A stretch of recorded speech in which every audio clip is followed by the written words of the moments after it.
여호와의 집, 우리 여호와의 성전, 곧 우리 하나님의 성전들에서 있는 너희여, 여호와를 찬양하라. 여호와는 선하시며 그의 이름이 아름다우니 그의 이름을 찬양하라. 아멘. 천하 만물의 창조주시며 주관자이신 하나님 감사합니다. 오늘도 모든 허물과 죄로부터 저희들을 정결하게 하심으로 하나님을 예배하기에 부족함이 없도록 하옵소서. 이 시간 화목하게 하시는 하나님이 함께 하심을 믿으며 드리는 저희의 이 예배가 영과 진리의 예배가 되게 하시며 모든 예배자들에게는 치료와 감동, 은혜와 복이 임하게 하옵소서. 걸어가신 예수님의 이름으로 기원합니다. 아멘. 찬송 32장 영광 돌립니다.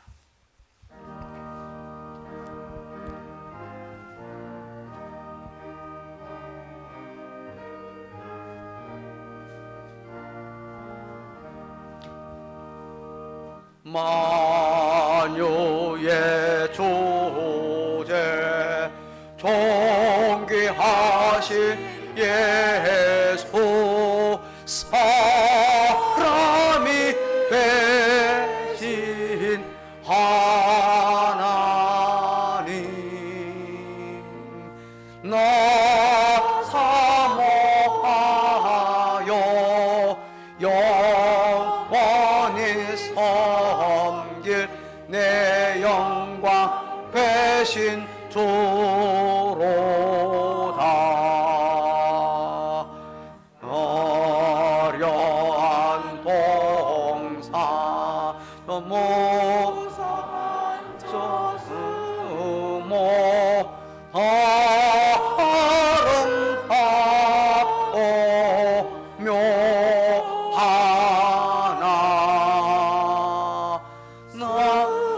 전한 예수 더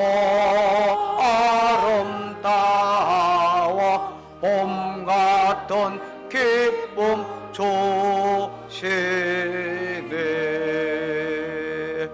광명한 해와 명랑한 저 달빛, 수많은 별들 빛나나 오 예수 빛은 더 찬란하여 할 수 없도다.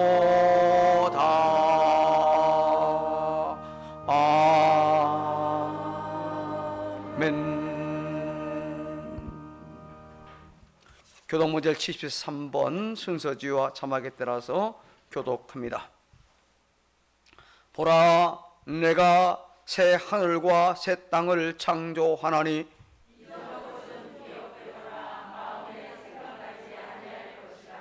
너희는 내가 창조하는 것으로 말미암아 보라, 내가 예루살렘을 즐거운 성으로 창조하며 그 백성을 기쁨으로 삼고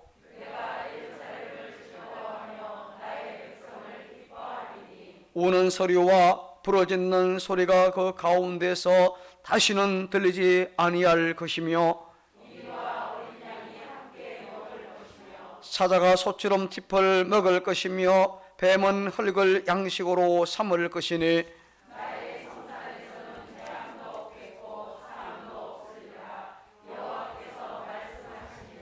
아멘.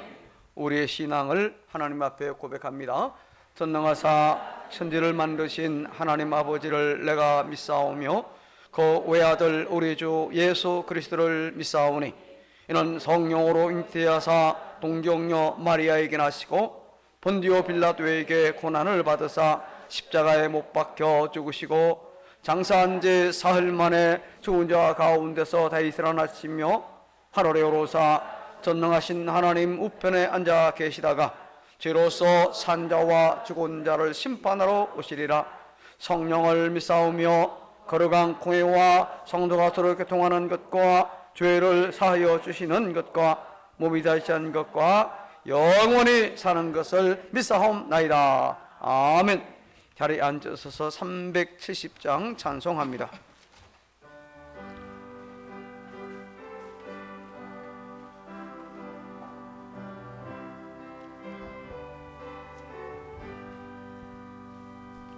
주 안에 있는 나에게 단 본심 있으랴. 십자가 밑에 나아가 내 짐을 풀었네. 주님을 찬송하면서 할렐루야 할렐루야. 내 앞길 멀고 험해도 나 주님만 따라가리. 그 두려움이 변하여 내 기도 배웠고 전날의 한숨 변하여 내 노래 되었네. 주님을 찬송하면서 할렐루야 할렐루야. 내 앞길 멀고 험해도 나 주님만 따라가리. 내 주와 맹합의하셔서 늘 함께 계시고 내 궁핍함을 아시고 늘 채워주시네.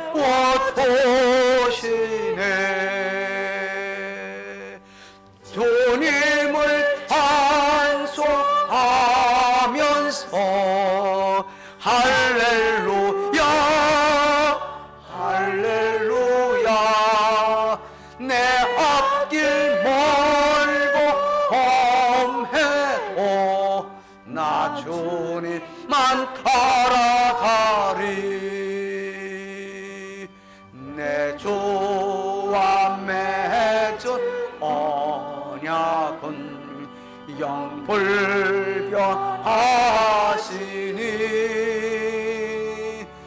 그 나라 가기까지는 늘 보호하시네.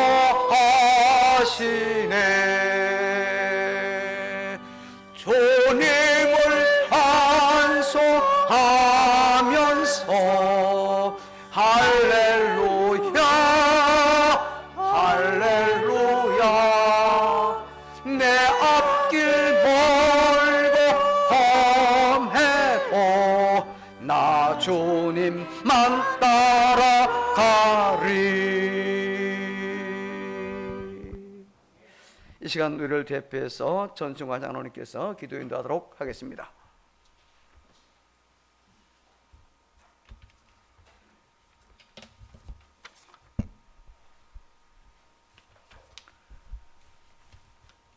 우리의 힘과 구원이 되시는 하나님 아버지, 존귀하신 이름을 찬양합니다. 지난 한 주도 우리의 허물과 연약함을 주님의 보혈로 덮어주시고 주님의 영광을 보게 하여 주시옵소서.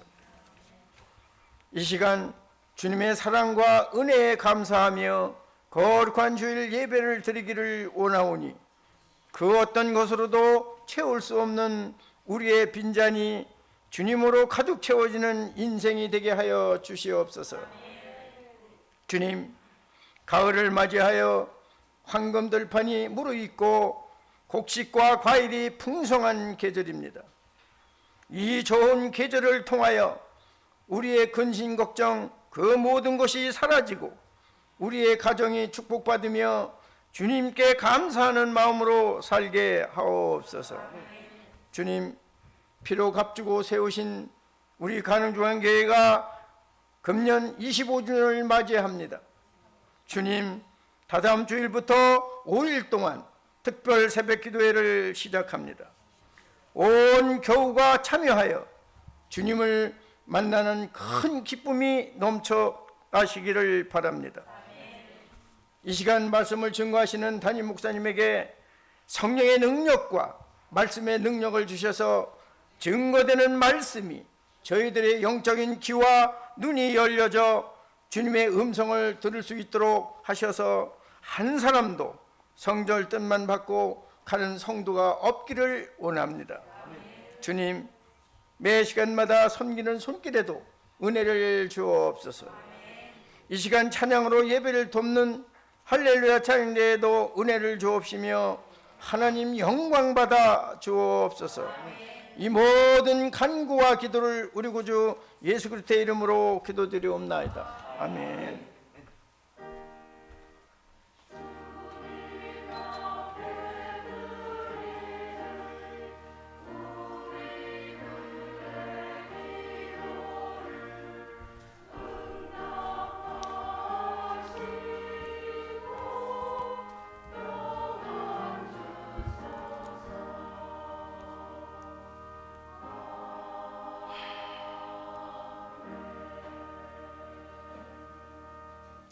오늘 우리가 받을 하나님의 말씀은 신약성경 마가복음 제14장 53절로 59절 말씀 자막에 따라서 교독을 하도록 하겠습니다.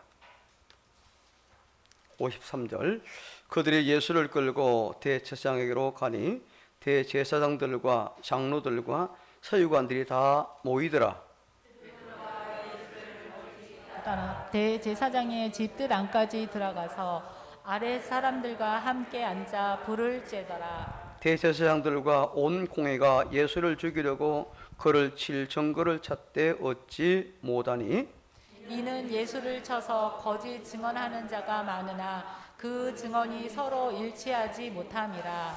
어떤 사람들이 일어나 예수를 쳐서 거짓 증언하여 이르되 우리가 그의 말을 들으니 손으로 지으니 성전을 내가 헐고 손으로 짓지 아니한 다른 성전을 사흘 동안에 지으리라 하더라 하되 함께 그 증언도 서로 일치하지 않더라. 아멘. 네, 이 시간 준비한 예물들 하나님께 드립니다.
하나님께 감사합니다. 하나님을 경배하오며 받은 바 은혜에 감사하여 주의 사랑하는 백성들이 이 시간 예물들 곧 11조와 감사, 주정 헌금과 선교와 건축 종신 헌금 등등 하나님 주신 물질들을 구별하여 신앙 고백으로 드렸으니 기쁘게 받으시고 말씀으로 충만하게 하시며 은혜로 충만하게 하시고 성령으로 충만하게 하옵소서. 감사의 응답과 기도의 응답이 있으며 마음의 소원들이 이루어지게 하여 주옵소서. 특히 매 주일 작정하여 드리는 휴일 헌금을 기억하옵소서. 구약의 성도들이 자신을 대신하여 제물을 가지고 하나님 앞에 나왔던 마음과 주의 십자가 보혈에 감사하며 드렸사오니 예물과 저희의 모든 삶을 받아주심으로 그 삶이 복되게 하시며 아름답게 하옵소서. 또한 교우들이 마음의 소원과 기도의 제목을 담아드린 모든 감사 헌금들 위에 성령의 기름을 부어주심으로 그 감사의 폭이 더 넓어지며 깊이가 더 깊어지며 응답의 열매가 여기저기 주렁주렁 열리게 하옵소서. 오늘도 예배를 위해 보이게 혹은 보이지 않게 봉사하며 섬기는 모든 이들, 곧 예배당 구석구석을 썰고 닦은 손길들, 안내와 예배위원으로, 찬양대로, 주일학교 교사로, 주방봉사로, 또한 구역과 전도의 활동으로 섬기는 이들을 기억하시고 저들에게 필요한 긍휼을 베풀어 주옵소서. 마음껏 봉사하며 섬길 수 있는 여건과 건강을 허락하여 주시옵소서. 10월에 구정금을 드렸습니다. 기쁘게 받아주시고 귀하게 사용되게 하시며 기쁨과 감사로 준비해드리는 우리 교우들에게 복을 주심으로 그 삶이 풍성하고 선하게 하옵소서. 오늘도 은혜를 사모하는 심령들 위에 준비하신 은혜와 복이 필요한 곳 필요한 때에 필요한 만큼 내려주시되 예배자들 모두가 주시는 대로 받을 만한 믿음의 그릇들 되게 하여 주시옵소서. 입주 예배를 드리며 혹은 대신방을 받으며 드린 예물도 기쁘게 받아주시고 필요한 은혜와 복이 임하게 하옵소서. 또한 기도 응답에 감사함을 섬기는 가정을 기억하시고 우리 모든 교우들에게도 이러한 응답이 쉼없이 나타나게 하옵소서. 코로나19가 예배와 일상에는 아무런 지장이 되지 않게 하시되 연세 높거나 연약한 교우들, 어린애를 지켜주시며 어떠한 변종도 우리가 이겨내게 하시며 질병으로 인하여 치료받거나 혹은 수술 이후에 회복 중에 있는 가족들을 기억하시고 속히 회복되어 온전히 낫게 하시며 계절성 독감도 잘 예방하게 하옵소서. 예수님 이름으로 감사하며 축복하고 기도합니다. 아멘.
감사합니다.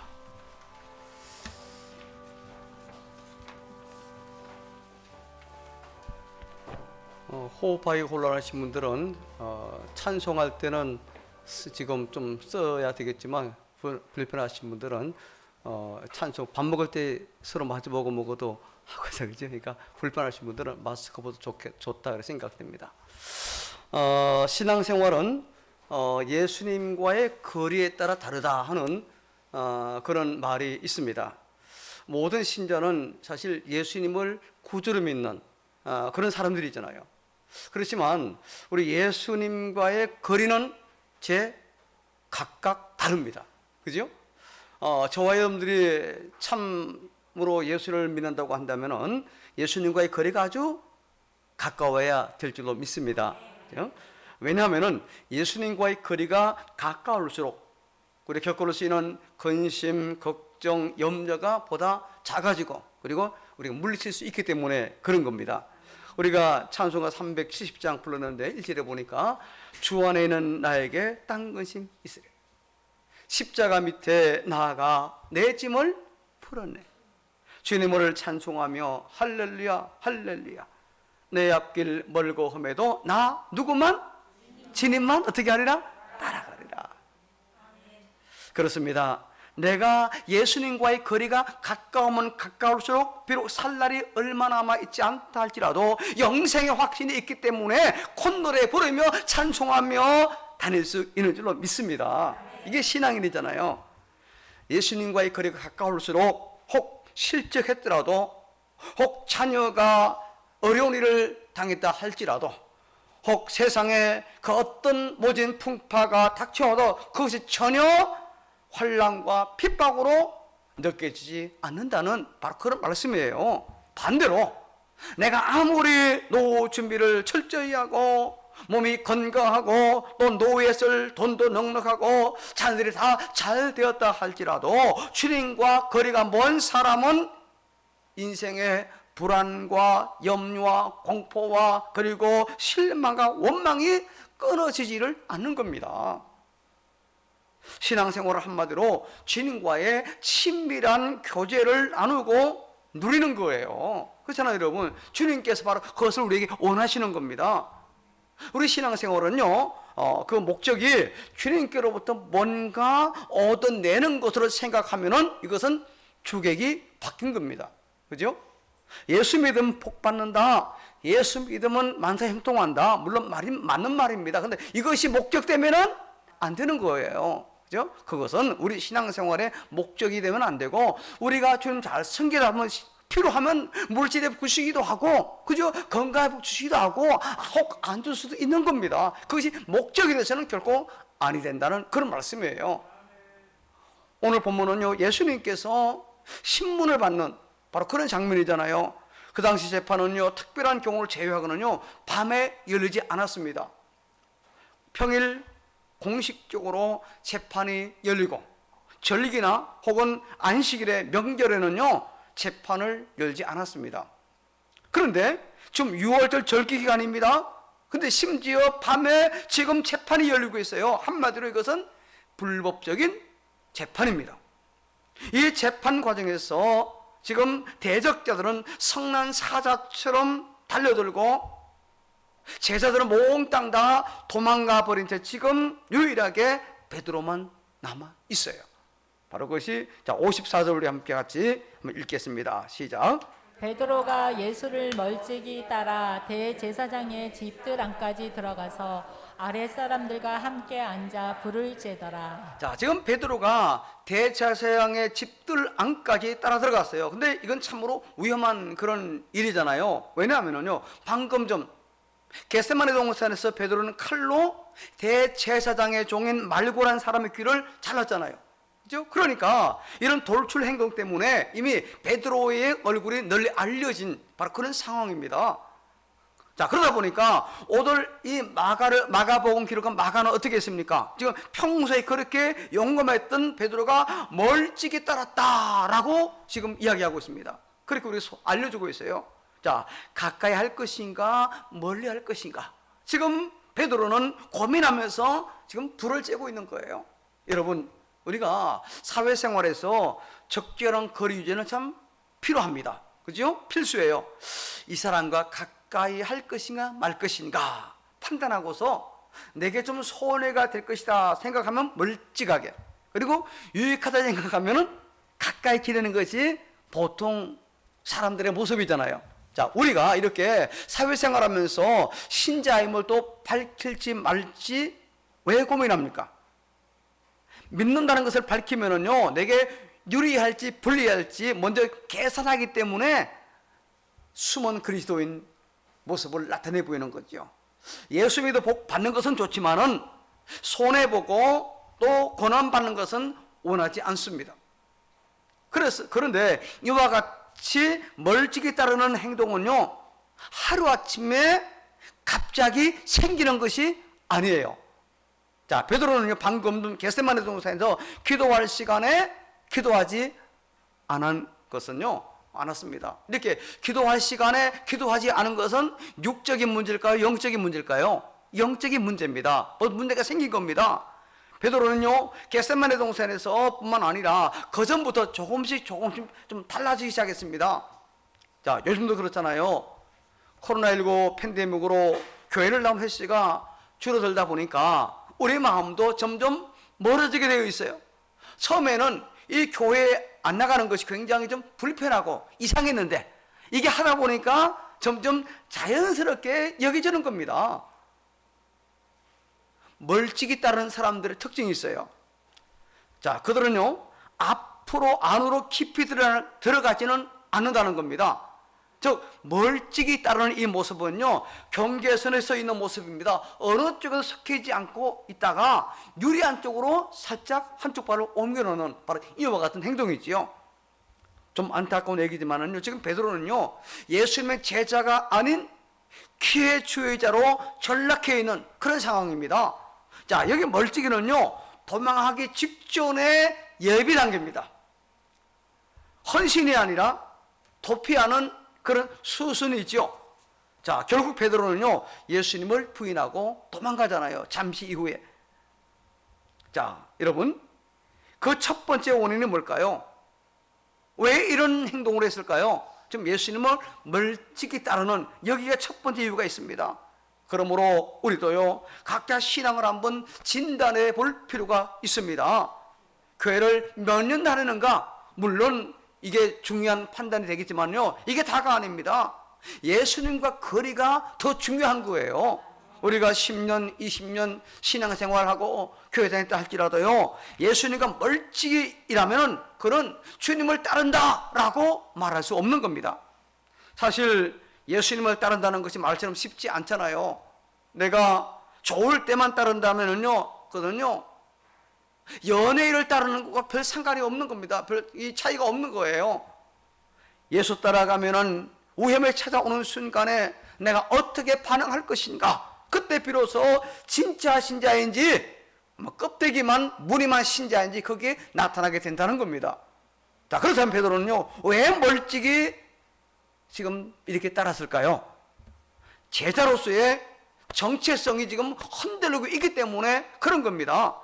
자, 제자는 한마디로 예수님을 따르는 사람이잖아요. 자, 따를까 말 것인가? 이런 이 멀찍이의 태도는요, 제자의 모습이 결코 아니잖아요. 자, 베드로라는 이름은요, 예수님이 지어주신 것이고 그의 본래 이름은 시몬이잖아요. 시몬. 자, 이름은요, 그 사람의 정체성입니다. 정남훈 하면은 가랑중앙교 담임 목사다. 그죠? 바로 그겁니다. 그 사람의 이름은요, 그 사람이 누군가를 알려주는 그런 거예요. 자, 예수님께서는요, 왜 시몬의 이름을 베드로로, 곧 반석이라고 지어주었을까요? 사실 그는 굉장히 충동적인 그런 사람이었잖아요. 시몬으로 살았을 때는 늘 흔들리고 항상 불안정한 그런 삶을 살아왔었습니다. 환경에 따라서 요동하는 그런 사람이 시몬이었어요. 그러니까 그에게 예수님께서는요, 좀 반석처럼 흔들지 말라는 의미를 가지고 베드로라는 이름을 지어주었어요. 그런데 베드로는요, 단단한 반석이 아니라 사기그릇처럼 유리그릇처럼 깨어지고 부서지고 있는 안타까운 상황입니다. 지금 무엇이 문제일까요? 바로 그의 믿음의 문제가 있기 때문에 그런 거예요. 그런 예수님의 수제자임에도 아직도 예수님이 누군지를 제대로 알지를 못하고 있습니다. 왜 그렇습니까? 그 흔들리는 이유는 지금 예수님에 대한 무지 때문에 예수님을 제대로 알지를 못합니다. 내가 따르고자 하는 예수가 누구인지 제대로 알지 못하니까 그래서 지금 멀찌감치 따라가고 있는 거예요. 우리가 살면서 언제 가장 힘이 들까요? 내 인생이 송두리째 흔들릴 때, 아니면 내가 기대한 것만큼 뭔가 상황이 돌아가지 않을 때, 그때의 미래도 불안전합니다. 그래서 계속 직장을 다닐 것인가 말 것인가, 내가 계속 사업을 할 것인가 말 것인가 고민하게 되는 겁니다. 바로 그때 우리는 어려운 문제가 닥쳤기 때문에 내 인생이 흔들린다고 주로 생각해요. 그러나 그렇지 않습니다. 그렇지 않아요. 상황은요 언제나 흔들리게 되어 있습니다. 상황이 내 인생을 흔드는 것이 아니라 내 믿음이 흔들리기 때문에 내 상황도 지금 흔들리는 거예요. 베드로는 지금 예수님에 대한 믿음이 흔들리고 있는 겁니다. 마태복음 14장에 보면은요, 한밤중에 제자들이 바다 위를 건너가고 있을 때에 풍랑이 일어나서 배가 좌초위기에 빠지게 되는 그런 상황이 있잖아요. 이런 공경에 처해 있을 때에 바로 그때 예수님께서 물 위로 걸어오십니다. 다들 유대인이라고 합니다. 내내 두려워하지 말라 말씀하시죠. 그때 베드로가 뭐라고 이야기합니까? 주님, 나를 명해서 나로 하여금 물 위로 걸어서 예수님에게 가도록 그렇게 좀 해주십시오. 예수님 와, 그래 와라 합니다. 그러니까 베드로는 곧장 풍랑이는 바다 위로 발을 내딛고 걸어갔습니다. 놀라운 일입니다. 그렇죠? 하지만 이내 곧 성난 물결을 바라보다가 바다로 빠져들게 되지요. 예수님에게서 눈을 떼자 그만 흔들리고 만 겁니다. 상황은 똑같아요. 동일합니다. 그러나 예수님에게서 시선을 떼자 이제는 바다에 빠지고 마는 겁니다. 예수님께서 즉시 손을 내밀어 그를 붙잡으시면서 믿음이 작은 자여 왜 의심하겠느냐 라고 말씀하시잖아요. 그렇습니다. 상황이 아니라 예수님에게 모든 것이 달려있기 때문에 예수님에게 우리의 시선을 맞추는 것이 중요한 줄로 여러분 믿으시기를 바랍니다. 예수님에게서 시선을 떼기 시작하면은요, 세상의 상황이 거친 파도처럼 나를 덮쳐서 내 삶이 송두리째 흔들리게 되어 있는 겁니다. 베드로의 이처럼 흔들리는 모습과 대조를 이루는 모습이 우리 예수님의 모습이 그 다음에 나오잖아요. 그죠? 자, 지금 예수님은요, 혹독한 신문을 받습니다. 불법적인 재판이 계속해서 지금 이어지고 있어요. 저들은 말도 안 되는 거짓 증언을 하고, 그래서 자기들끼리도 일치가 안 되는 겁니다. 증언이 맞지를 않아요. 그리고 폭도들처럼 상식적이지 않는 방식으로 재판하면서 예수님을 죄인으로 몰아갈 때에 예수님은 어떻게 반응을 했습니까? 61절 보니까 예수님은 침묵하고 아무 대답도 하지 않았습니다. 그렇습니다. 사실 누군가가 지금 나에 대해서 의심하고 질문하기 시작하면은요, 사실 대답할 게 없습니다. 저들은 이미 확신을 갖고 의심하고 있어요. 그러기에 내가 어떠한 대답을 하고 설명해도 받아들여지지가 않는 겁니다. 왜입니까? 저들은 아예 믿지 않기로 결정하고 묻고 있어요. 예수님을 죽이기로 이미 작정하고 결론을 내려놓고 형식적으로 이런 재판을 하고 있는 겁니다. 그래서 이런 상황에서 자신을 변호한다는 것은 전혀 무의미한 그런 일이지요. 오늘 본문에 지금 말도 안 되는 비난과 공격에도 개의치 않는 예수님의 모습을 우리가 볼 수 있습니다. 예수님께서는요, 누군가의 변명이나 누군가의 변호로 말미암아 추락하거나 변하는 분이 결코 아닙니다. 그분은 우리의 구세주시요 그리고 하나님이십니다. 예수님께서는요 사람의 평가에 휘둘리지 않습니다. 예수님은요 흔들리지 않은 반석처럼 딱 버티고 계신 분이, 우리를 지키시는 분이 저와 여러분이 묻는 구주 예수님인 줄로 믿으시기를 바랍니다. 이사야 53장 7절에 이렇게 이사야는 예언을 했습니다. 자, 같이 한번 읽습니다. 시작. 그가 곤욕을 당하여 괴로울 때에도 그의 입을 열지 아니하였으며 마치 도수장으로 끌려가는 어린 양과 털 깎는 자 앞에서 잠잠한 양같이 그의 입을 열지 아니하였도다. 지금 여기 보니까 이 오늘 본문에서 집중적으로 지켜봐야 할 그 예수님의 모습이 뭔가? 자, 위협적인 그와 같은 분위기 속에서도 좀 더 흔들림이 없는 그와 같은 주님의 모습. 그렇습니다. 이것은 베드로와는 전혀 다른 바로 그와 같은 모습이잖아요. 예수님께서는요 대제사장 가야바뿐만 아니라 빌라도 총독 앞에서도, 그리고 십자가 죽음 앞에서도 마찬가지였습니다. 예수님은 흔들림 없는 반석이었어요.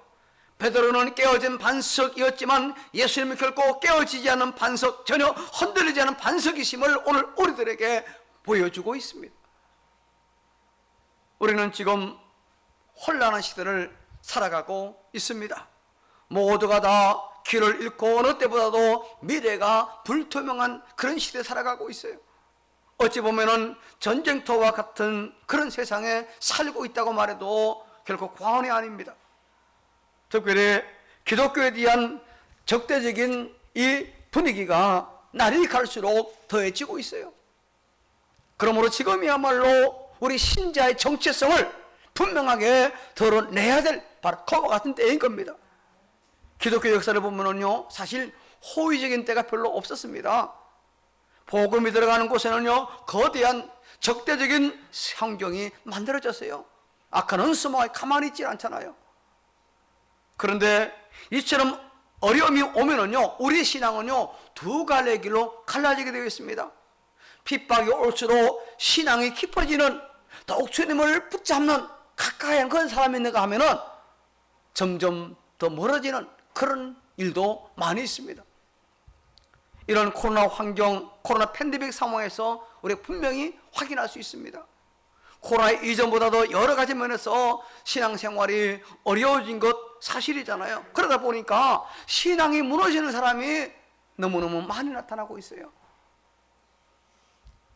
지난 9월 28일 국민일보에 보니까 혹독한 거리두기 기간 동안에 매일 6개 교회가 문을 닫았다고 하는 통계가 나왔습니다. 일주일에 하나입니다. 매일 6개 교회 문을 닫았대요. 그리고 9월 15일자 국민일보에 보면요 그 기간 동안에 교인은 몇 명 줄었을까요? 매일 747명이 감소됐다고 그렇게 통계가 나왔어요. 교단별 통계로 그렇게 나왔습니다. 자, 그러다 보면은요 이런 상황에서 어떤 사람이 무너집니까? 이 코로나 팬데믹 속에서 어떤 사람이 이렇게 교회 출석을 이제는 전혀 안 하고 왜 교회가 무너집니까? 바로 예수님을 따르는데 확신이 없는 사람, 평소에 멀찍이 주님을 따랐던 그와 같은 사람들, 어려움이 올 때에 신앙은 철저하게 검증되게 되어 있어요. 평상시 몰라요. 어려움 당해봐야 그 신앙이 진짜 신앙인지 무능한 신앙인지 드러나게 되어 있다는 거예요. 그러므로 어떤 외부적인 환경에도 전혀 흔들리지 않고 믿음으로 살아가는 삶이 저와 여러분의 삶이 되어야 될 줄로 믿습니다. 조금 어려움이 온다고 꼬리 내리면 안 되는 거예요.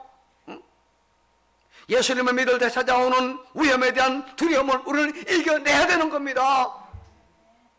형식적으로 따르는 이런 사람은요 두려움이 오면 그냥 무너집니다. 속절없이 무너져요. 유약한 신자 혹은 멀찍이 따르는 그런 신자는요 그래서 설 곳이 없어지는 거예요. 이런 어려움이 주는 적대적인 환경 속에서 신자들은 무엇을 증명해 봐야 하는지 너무너무 중요한 일입니다. 코로나로 인하여 우리는 많은 불평과 불이익을 감수해 왔습니다. 코로나는 앞으로도 없어지지 않고 계속 간다는 것이 전문가들의 공통된 의견입니다. 그래서 코로나 더불어서 이제는 계절병처럼 풍토병처럼 이런 어려운 상황 속에서 우리의 신앙을 어떻게 버텨내고 지켜내야 하는지 여기에 대한 우리는 집중을 해야 됩니다. 여러분, 세상이 흔들린다고 우리 신앙도 같이 흔들려서는 절대로 안 되는 겁니다. 다시 한번 자세히 살펴보세요. 이 상황 때문에 흔들리는 것이 아닙니다. 상황 때문에가 아니라 우리의 신앙이 흔들리고 있기 때문에 내 인생이 흔들리고 있는 거예요. 상황은요, 세상 원래 흔들리게 되어 있습니다. 나는 상황에 전혀 흔들리지 않을 만큼 견고한 신앙을 지금 가지고 있는가? 이것을 우리는 한번 점검해 보고 그리고 확인해 봐야 된다는 거예요. 여러분, 인생은요, 내가 흔들리고 싶지 않아도 흔들리게 되어 있습니다. 이게 인생이에요. 어떻게 생각하면요, 하나님께서 지금 세상을 흔들고 계신다라고도 볼 수 있습니다. 그러면은 왜 하나님께서 이와 같이 세상을 흔드실까요? 왜 흔드실까요? 장난치신 걸까요? 짓궂은 하나님입니까? 아니잖아요. 하나님은 항상 선하신 분입니다. 항상 옳으신 분이에요. 바로 우리가 붙들고 있는 것을 확인하기 위해서 한번 흔들어 보시는 거예요. 내가 붙들고 있는 게 과연 붙들 만한 것이냐 한번 확인하는 거예요. 그렇습니다. 하나님은요, 우리에게 결코 흔들리지 않는 것을 붙들라고 우리에게 지금 사인을 주시는 겁니다. 사인을 주시는 거. 평소에는 우리가 그런 생활, 그렇게 생활하고 그렇게 생각하고 생활하지 않습니까? 열심히 살면 되는 줄 압니다. 뭐 맞는 말이기도 하죠. 그게 진리는 아닙니다. 내가 꽉 잡으면은 그게 영원할 것처럼 여기 생각됩니다. 돈을 꼭 붙잡고 건강을 붙잡고 젊음 붙잡으면 그게 영원한 것처럼 생각해요. 정말 그렇습니까? 그래요? 아니잖아요. 여러분요, 그런 것들은 하나님 한번 훅 불리기만 하면은요, 한 방에 날아가게 돼 있어요. 아무리 든든해 보여도 다 흔들리게 되어 있는 겁니다.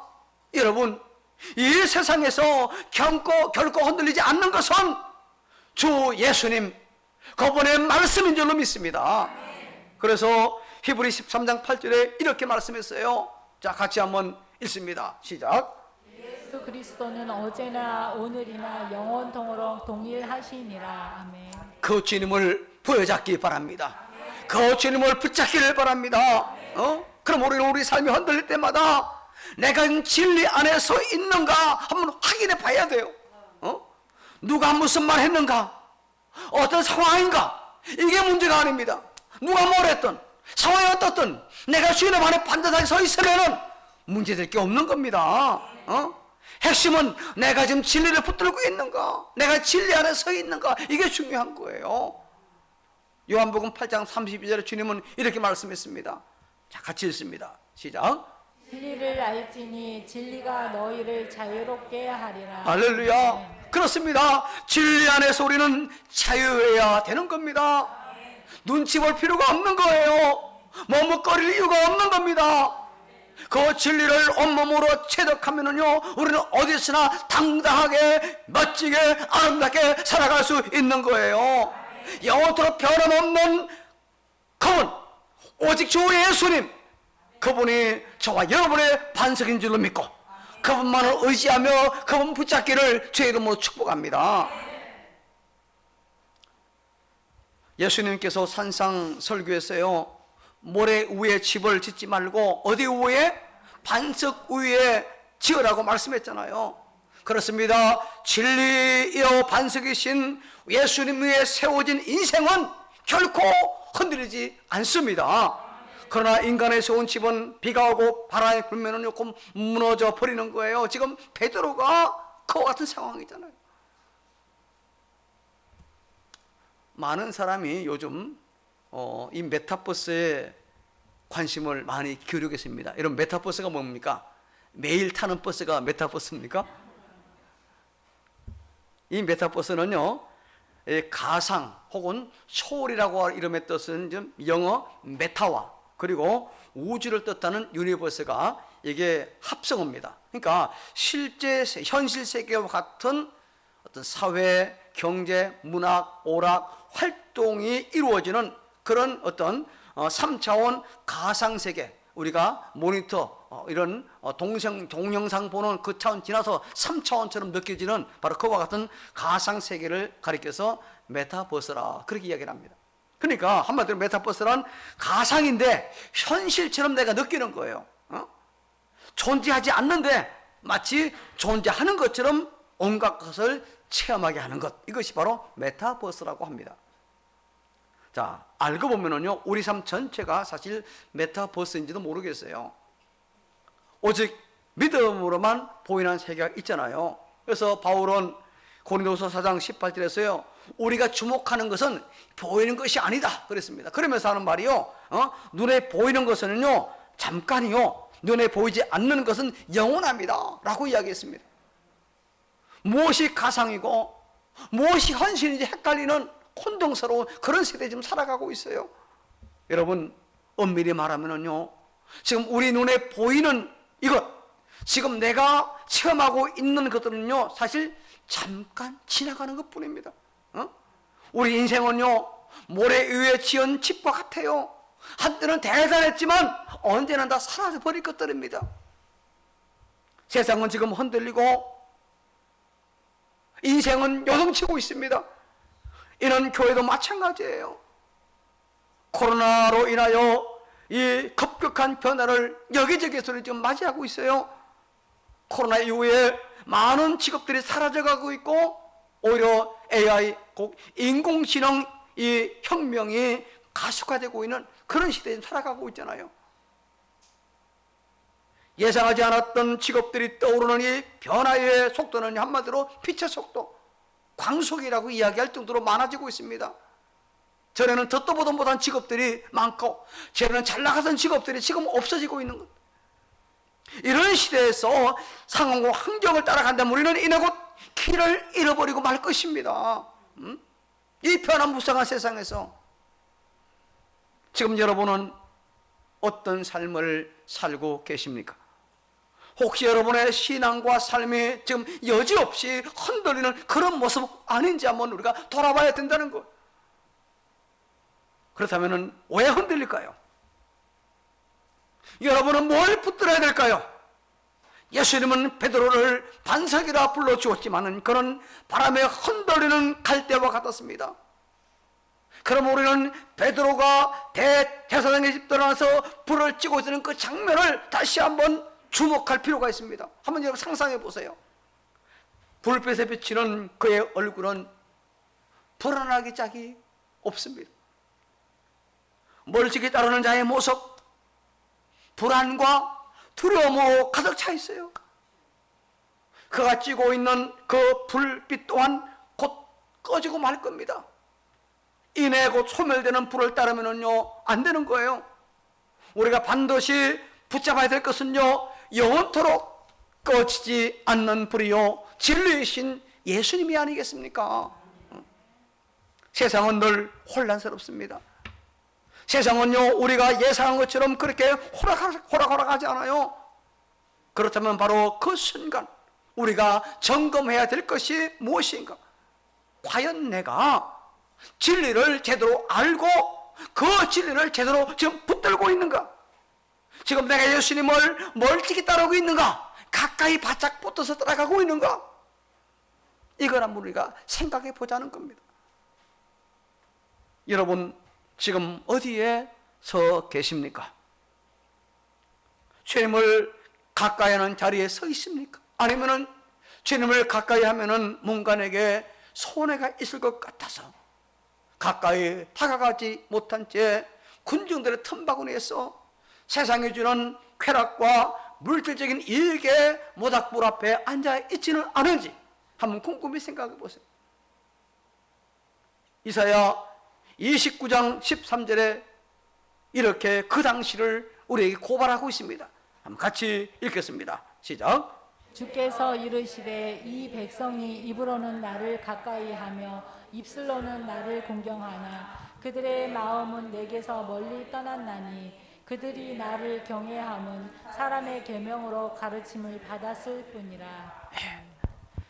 이사야 당시에 이 이스라엘 백성들처럼 입술로는 하나님을 가까이하고 무척이나 신앙적인 것 같으면서도 마음으로는 하나님을 멀리 떠나 있는 그런 모습 아닌지 오늘 우리는 우리에게 주시는 하나님의 말씀을 한번 생각해 봐야 됩니다. 그래서 야고보 4장 8절에 우리에게 이렇게 말씀했습니다. 자, 같이 읽습니다. 시작. 하나님을 가까이 하라. 그리하면 너희를 가까이 하시리라. 아멘. 그렇습니다. 하나님을 가까이 하는 사람이 하나님의 은혜를 입습니다. 하나님을 가까이 하는 사람이 하나님의 사랑을 받습니다. 그렇습니다. 하나님을 가까이 하는 것이 때로는 우리에게 유익 없는 것처럼 보일지라도 우리는 그 순간에도 주님을 가까이 해야 될 줄로 믿습니다. 하나님을 가까이 하는 것이 때로는 우리에게 고통을 준다 할지라도 그 하나님을 가까이 하는 것이 때로는 세상 사람들에게 무시를 받는다 할지라도 우리는 세상보다 더 하나님을 가까이 해야 될 줄로 믿습니다. 이것이 신자예요. 이거 신앙인이잖아요. 이게 제자입니다. 세상의 어떤 사람보다도 우리는 주님을 더욱더 가까이 하기를 주의 이름으로 축복합니다. 적당하게 거리 두고 멀찍이서 주님 따라가는 신앙은요, 나도 모르는 사이에 세상이라는 군중들 틈바구니에 나도 서 있게 되는 겁니다. 그러다가 급기야 어느 순간 주님을 모른다고 부인하게 되는지도 모르는 거예요. 베드로처럼. 왜냐하면 저와 여러분은요 다 연약한 존재잖아요. 우린 다 약한 점이 많아요. 넘어지기 쉬운 존재입니다. 예외가 없습니다. 베드로는 절대로 주님을 부인하지 않을 뿐 아니라 주님을 위해서라면은 죽음도 불사하겠노라고 호언장담했잖아요. 그렇죠? 그러나 주님은 멀찍이 따라가다 보니까 그만 요정 앞에서 신문받는 자리가 아닙니다. 협박받는 자리가 아니에요. 그 요정 앞에서 주님 모른다고 부인하는 죄를 짓고 말았어요. 오늘 이 시간 간절히 부탁합니다. 적당히 멀찍이 주님 따라가면 절대로 안 됩니다. 오히려 주께 더 가까이 나가기를 바랍니다. 시편 73편 28절 이렇게 우리에게 말씀했어요. 같이 시작. 하나님께 가까이 함이 내게 복이라. 아멘. 뭐가 나에게 복이라고요? 하나님께 가까이. 하나님께 가까이. 주 안에서 참된 위로의 평강을 맛보면서 영적 전투에서 반드시 승리하는 믿음의 사람이 되기를 간절히 소망합니다. 여러분, 이 세상에 살다 보면요, 분명 힘들 때, 손해 볼 때, 고난 당할 때 있습니다. 그렇지만 예수 그리스도 오직 주님만이 생명의 길이요, 구원의 길이요, 영원토록 사는 복된 길인 줄로 믿습니다. 오늘 이 시간 저와 여러분이 오늘 진정 예수님을 자신의 구주로 믿는다면 멀찍이가 아니라 바짝 예수님 따라가는 예수님의 껌딱지가 되기를 바라겠습니다. 양다리 걸치고 애매모호하게 머뭇거리면 절대로 안 되는 거예요. 예수 외에는 다른 길은 없습니다. 죽어도 예수, 살아도 예수, 망해도 예수, 흥해도 예수, 오직 예수님이 우리의 유일한 소망이 되는 줄로 믿습니다. 찬송가 338장에 보니까 내 주를 가까이 하게 하면 십자가 짐 같은 고생이나 내 일생 소원은 널 찬송하며 주께 더 가까이 나가기 원합니다. 여러분, 이 찬송과 가사처럼 우리의 반석되시며 전혀 흔들리지 않는 예수 그리스도, 우리 주께 더욱 가까이 나가는 그런 신자이기를 바랍니다. 주의 인도하심과 섭리하심을 따라 이 험한 세상에서 늘 항상 승리의 쾌가를 뿌리며 모든 영광과 찬송을 하나님께 돌리는 저와 여러분, 우리 모두가 되기를 주의 이름으로 축복합니다. 축복합니다. 하나님 감사합니다. 우리가 더욱더 주님을 가까이 하는 주님의 껌딱지가 되게 하여 주옵소서. 예수님 이름으로 기도합니다. 아멘. 예, 광고 드립니다. 오늘 구제연금 드렸고요. 설립 25주년 특별 새벽기도회가 여기 있습니다. 지난주간 나간 거 조금 바뀐 거 밑줄 치는 그 바뀐 거 빼고는 아직 그대로인데, 아직 이번 주 금요일까지는 순서 이렇게 변경할 수 있습니다. 이렇게 해주셔서 여러분 잘 감당해 주시기 바라고, 이번에는 특별히 요한복음에서 말씀하신 나는 무엇이다 라는 내용 중 7번 나오는데 그중 5가지를 선별해서 지금 말씀을 준비하고 있습니다. 그래서 예수님 누구인지 보다 더 알아가는, 그래서 예수님이 내게 원하시는 것도 뭔지를 다 알아가는 그런 시대가, 그런 때가 되길 여러분 사모하시고 말씀 은혜를 받도록 기도하시며, 내가 기도할 때에 하나님의 선한 역사가 나타나기 위해서 여러분 위에 준비로 기도해 주시기를 바라겠습니다. 그동안 행성에서 근무했던 박연주 집사님이 이제 11일부로 행성에서 의정부 제국이요, 의정부만 아니라 양쪽을 같이 관할을 한다고 합니다. 의정부, 그러니까 양주나 즉 우체국이 없는 겁니다. 의정부 우체국이 다 관할하는데, 그래서 의정부 우체국 관할에는 양주 이동, 고읍에 옛날 우리 홍문사님 사시던 그 동네 양주 이동 권리 이제 있습니다. 감사하고요. 그래서 그동안 일을 기도해 주신 많이 있습니다. 저랑 같이 기도하는 분들도 있고 여러분들 주셔서 지금 결혼한 지금까지 주말 부부 됐었는데 이제 온전히 이루었습니다. 그래서 감사해서 오늘 저희 가정에서 빵을 준비했습니다. 내려가실 때 한 봉지 받아 빵 2개가 들어있는데 교회에서 쓰지 마시고 집에 가셔서 맛있게 드시면 되겠습니다. 개인이 받아가시면 되겠습니다. 강북로 제60배 정계회가 11일 덕계교회당에서 있고요.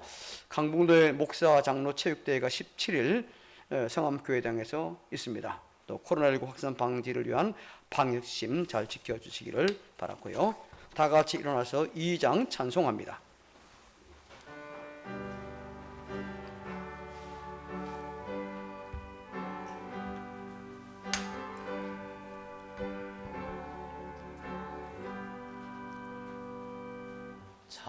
찬양 성부 성자 성령 성삼위일체께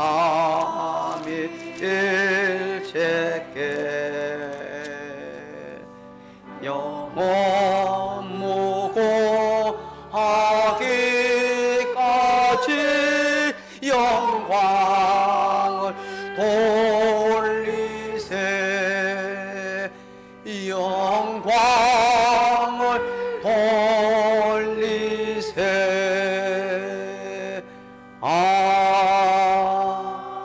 아멘. 이제는 주 예수 그리스도의 은혜와 성부 하나님의 사랑하심과 성령님의 위로 교통 충만 함께 하심이 복되고 거룩한 죄를 받은 말씀대로 반석되시며 흔들림 없는 우리 그리스도 예수님, 그 주께 더욱 가까이 하는 예수님의 껌딱지 신자로서 주의 인도하심과 섭리하심을 따라 험한 세상에서 항상 승리의 쾌가를 부리며 살기 원하는 우리 간우종의 모든 교우와 그 자녀손들 위에, 가정과 일터 위에, 이 나라와 이 민족 국군 장병들 위에, 의정부와 인권지역 사회 위에, 투병 중에 있는 교우와 그 가족들 위에, 19에 진행되는 구역 예배 위에 영원토록 함께 있을지어다. 아멘.